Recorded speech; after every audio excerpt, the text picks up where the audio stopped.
Dana Forbes is the executive director of Rocky Mountain PSIA ASI, and I know she's going to lighten up the room, because she always does.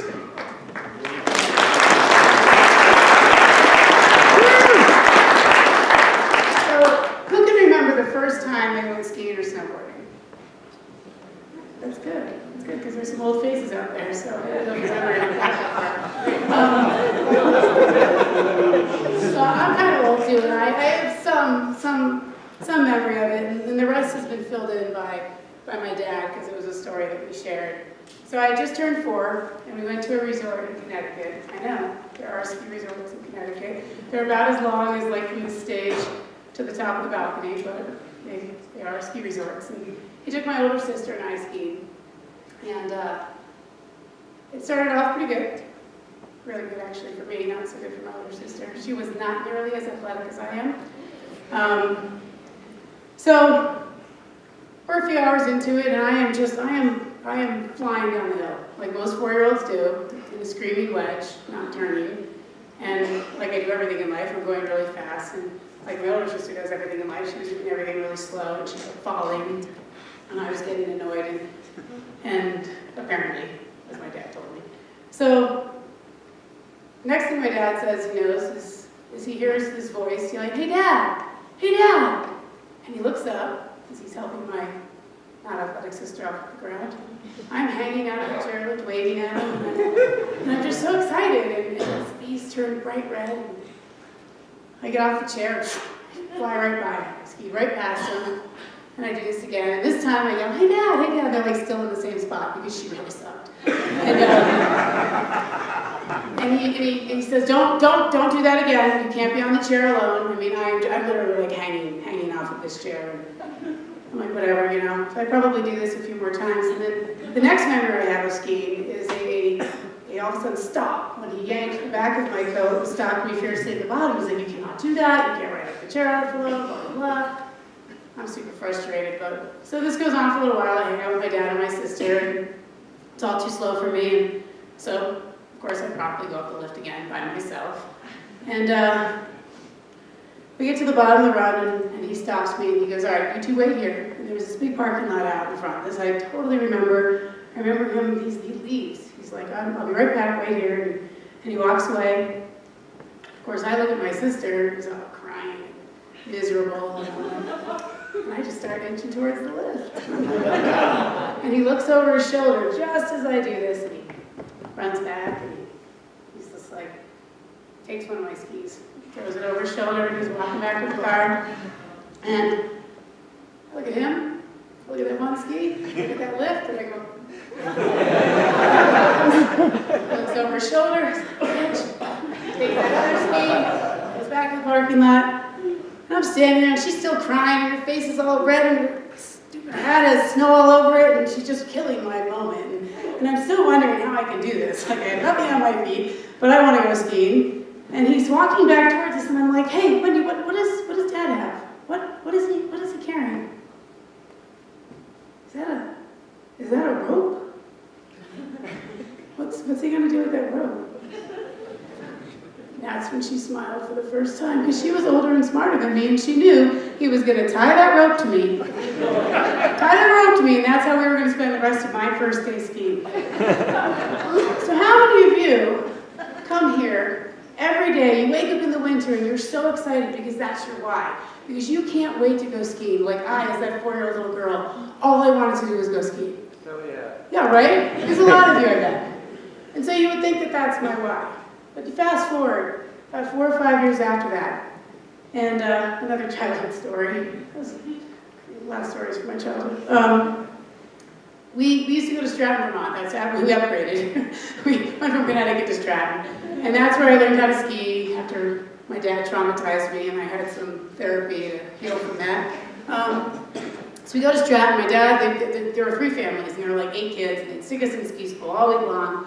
And we go to ski school, but on the very last day, we all got to ski together, okay? And this was like the best day, because we'd all get together, and we'd actually get to eat like good lodge food.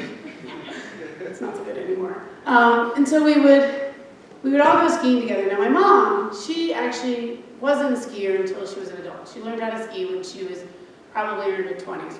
Has anybody done that? All right, you're gonna get this story done.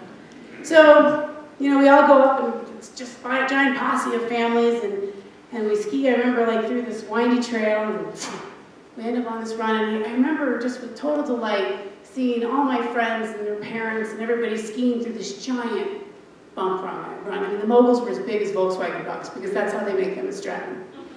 And their heart as a Volkswagen buck proof. And I had this weird sense that I needed to turn around, and I did. And there was my mom, and she was frozen on a bump. And back then they didn't tell you, actually back then they didn't make waterproof mascara. And her mascara was like down to her chin. And she had these giant mittens on. This is what I remember is her like trying, they were like oven mitts. These friggin' things were huge. And she's like wiping the mascara off of her face and she is completely frozen. And I look at her and then I look at all these happy, you know, skiers going down the hill and I'm like, what's the matter? She goes, I can't ski this. I mean, look at all those bumps, I can't ski this. And I, in my very childlike way, I said, oh, Mom, you already skied over like 5 bumps. You got to here. She's like, yeah, but I can't, how am I going to do all of those bumps? And I said, well, one at a time. We're going to go over 1 bump at a time. Now, I don't remember this part. She told me, though, 1 bump at a time. I took her down that run, and she made it. And that's what became my why. And I don't know if it was because at that moment, I was so sad that this person that I loved didn't love something that I loved as much as that little 4-year-old girl who was so anxious to get on the lift, or if it was because I was afraid that if my mom didn't love skiing, that maybe this like awesome week vacation that we got every year would stop, or what. It became my why. So fast forward. Now I'm 15 years old and we've moved to Pennsylvania and I'm skiing in the Poconos. So I've gone from 350 vertical feet to about 700 vertical feet, big time, right? And I'm in a ski shop in Dallas, Pennsylvania, which is about an hour from Poconos, buying my first pair of new skis, everything I'd had up until I was a hand-me-down. And Phil Gallagher, who consequently is an instructor now in Vail, he was our salesman, and he tells us that there's this instructor hiring class going on. And I don't know if it's because, you know, my dad knew that I was the right fit, or if I begged him to go. I'm not sure why, but we were already a day late. It was Saturday. The thing had started that morning. And my dad, he takes me there and he begs them to take me. He's like, really, you want her? And I think he was just trying to get rid of me, or maybe it's because I didn't do well in school. And so they take me. And I go through this 2-weekend long course, and there were so many skiers that were better than me. And I thought, they're not going to hire me. But you know what? They did. And they hired me in front of some of those better skiers. And I think it's because that 8 or 9-year-old girl that had that empathy and that compassion for her mom, you know, I still had that why, and they saw that. And so thank God they did, because now fast forward 27 years later. I know I really think I'm 30, but a little older than that. 4 resorts. I was the ski school director, I was a children's director, I was on the kids examining squad. I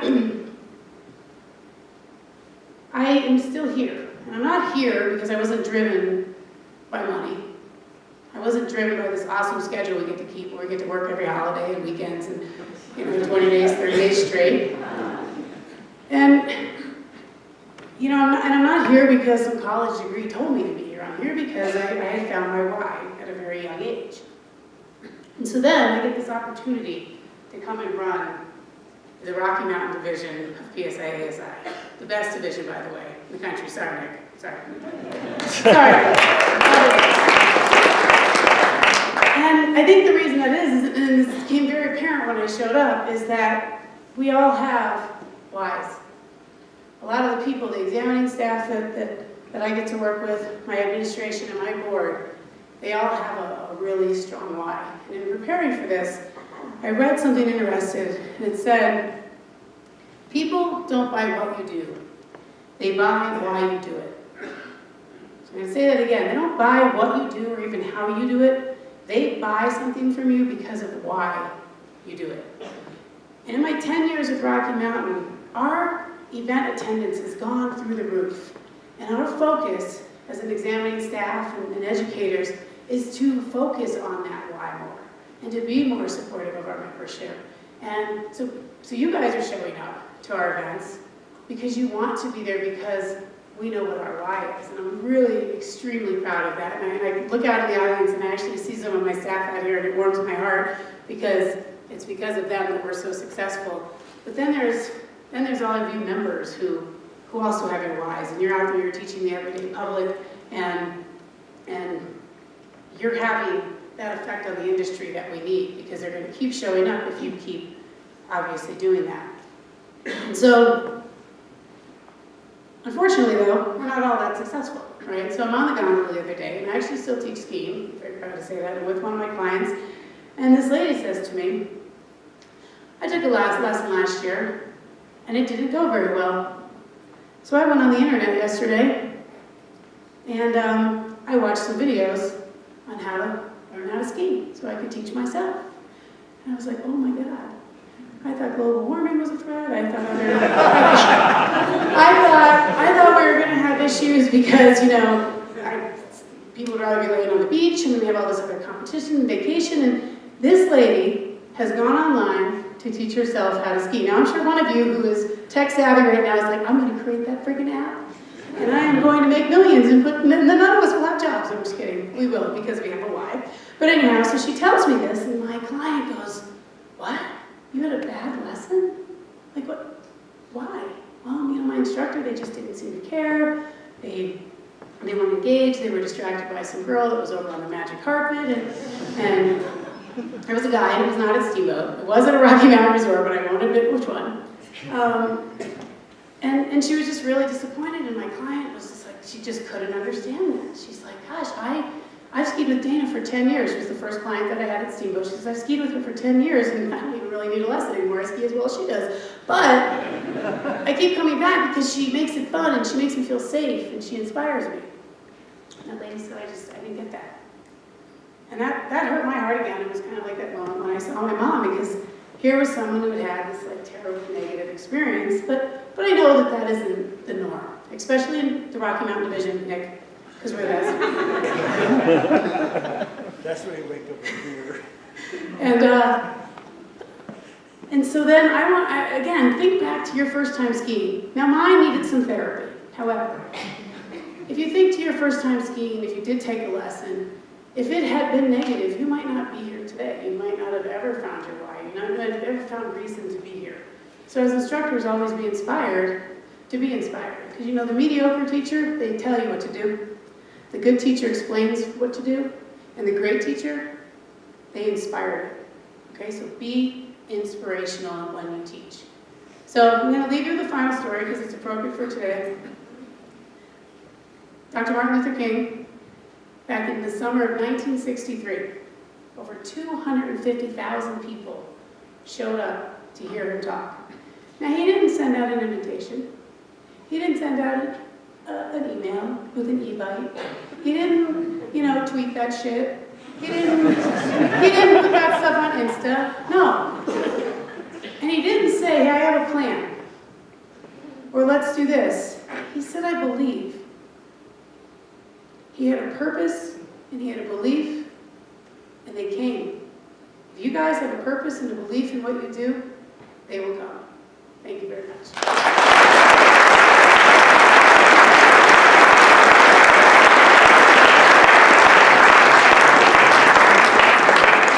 That was awesome.